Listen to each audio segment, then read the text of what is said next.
He was just an engineer, tinkering in a remote Amazon village, unnoticed by all, until Dwayne "The Rock" Johnson ignited his hidden plan. Who was this man? And why did he rise to fight for justice? Stay tuned. This tale will leave you on the edge.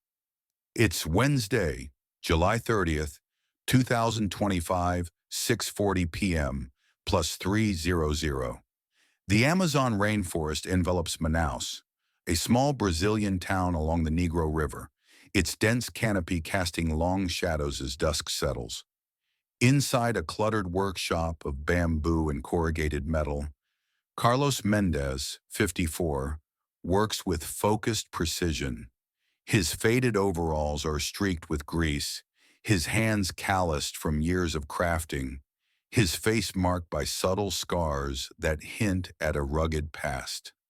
The hum of a generator and the distant call of macaws fill the air as villagers pass by, knowing him as the inventive engineer who fixes their boats and tools, but never questioning his history. He's simply Carlos.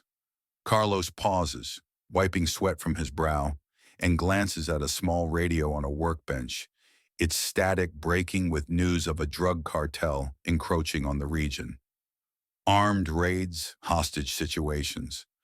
A flicker of unease crosses his eyes before he resumes adjusting a motor, his movements deliberate. Beneath a locked safe embedded in the workshop's floor, hidden under a rug, lies evidence of his former life. A hand grenade, a laser cutter, and a smoke bomb. Secrets buried deep, unknown to all. The following morning, a motorboat cuts through the river, its wake rippling the still waters.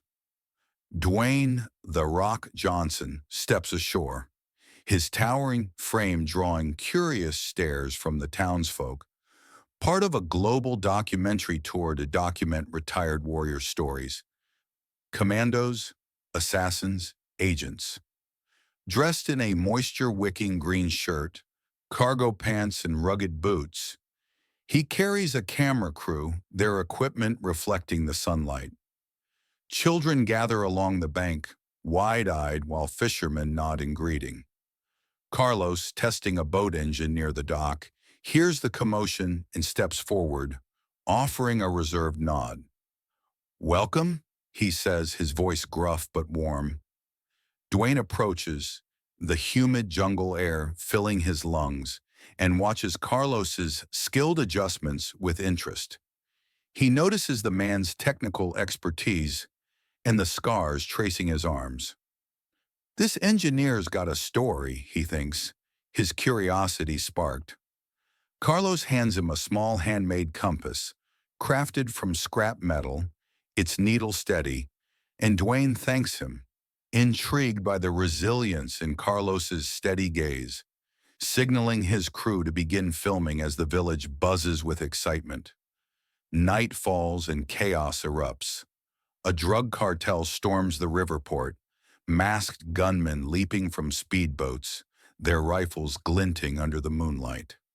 They seize the dock, taking villagers hostage and using crates as barricades, their shouts mingling with the splash of water and cries of the trapped. Gunfire echoes through the trees, police sirens distant and faint. Carlos, finishing a repair in his workshop, hears the disturbance and peers out. A cartel thug bursts in, aiming a submachine gun, demanding he stay silent or die. Carlos reacts with surprising agility. Grabbing a wrench, he swings it at the thug's knee, the gun clattering to the floor.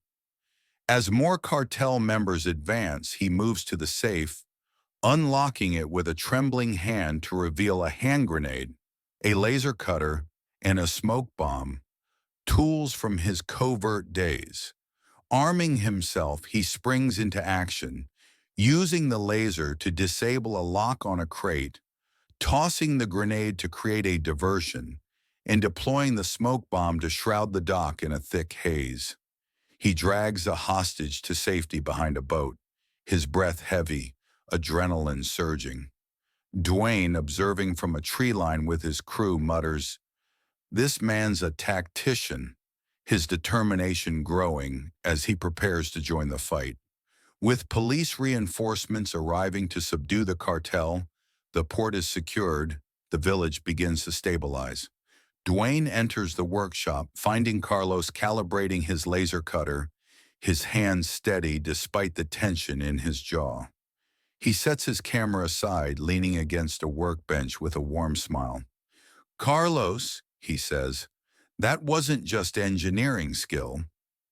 What's with those weapons?" Carlos stiffens, his eyes dropping to the grenade still on the table, its pin intact. "Old ghosts," he murmurs, his voice tight. But Dwayne presses gently. "Come on, those scars, that fight.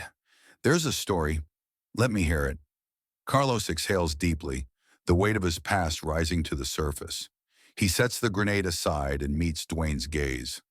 "During a conflict," he begins, his voice low and strained, "I was a sabotage expert, rigging explosives to disrupt enemy lines. A mission failed. My team died in a blast I couldn't stop. I've carried that guilt ever since." Dwayne listens intently, noting the pain etched into Carlos's features, the ingenuity masking his shame, and a plan begins to form to help him find redemption. Carlos's confession lingers with Dwayne over the next few days. He returns to the workshop with a thermos of coffee, finding Carlos sketching a boat design in the early morning light, the port's echoes still fresh. "Carlos," he says, setting the thermos down, "you saved lives that night. Why keep it buried?" Carlos pauses, his pencil hovering over the blueprint, and turns to face him. "Because every design," he replies, his voice cracking, "reminds me of their faces. My team, lost because I failed. Guilt keeps me building, not fighting." Dwayne nods, his expression empathetic and resolute. "Maybe this town needs that fight now. You can protect them, turn that guilt into progress." Carlos looks away, his skepticism evident, but Dwayne's words ignite a spark of hope. That night, alone in the workshop, he opens the safe again, pulling out a charred blueprint fragment with his team's signatures, tears welling as memories of the explosion and loss flood back. A week later, on August 6th, 2025, an Innovation and Safety Day is announced. Dwayne and Carlos transformed the river port into a community celebration, setting up tables with tools, model boats, and local crafts under a canopy of strung lights. Villagers gather, children experimenting with gears, elders sharing river tales, the air alive with the scent of grilled fish and optimism. Dwayne calls Carlos to a makeshift stage, his voice carrying over the crowd as he recounts the engineer's tale. The sabotage past, the team's loss, the port fight. "This man," he declares, his tone both powerful and warm, "turned his mine into a fortress for us all."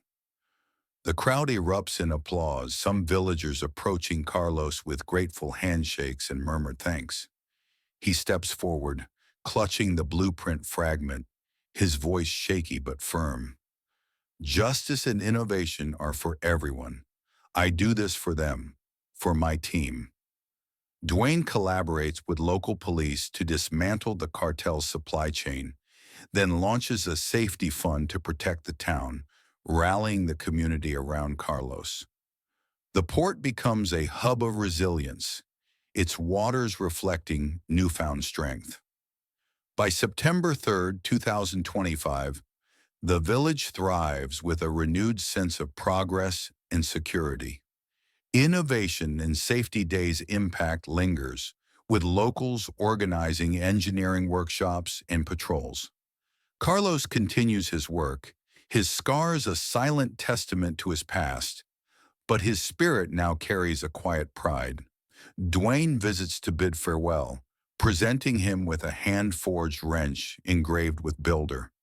"This is yours, Way," he says, his eyes reflecting pride. Carlos takes it, his fingers tracing the inscription, whispering, "Thank you," as emotion tightens his throat. The narrative closes with the village's unity strengthened, Carlos's redemption shaping a safer, more innovative future. Dwayne's voiceover seals it. True innovation rises from failure, constructing hope for all. Carlos Mendez proves that. Have you ever met a hidden hero like Carlos? Someone who turned pain into progress? Share their story in the comments and tell us where you're watching from. If this tale inspired you, hit that subscribe button, like, and share to keep these stories alive.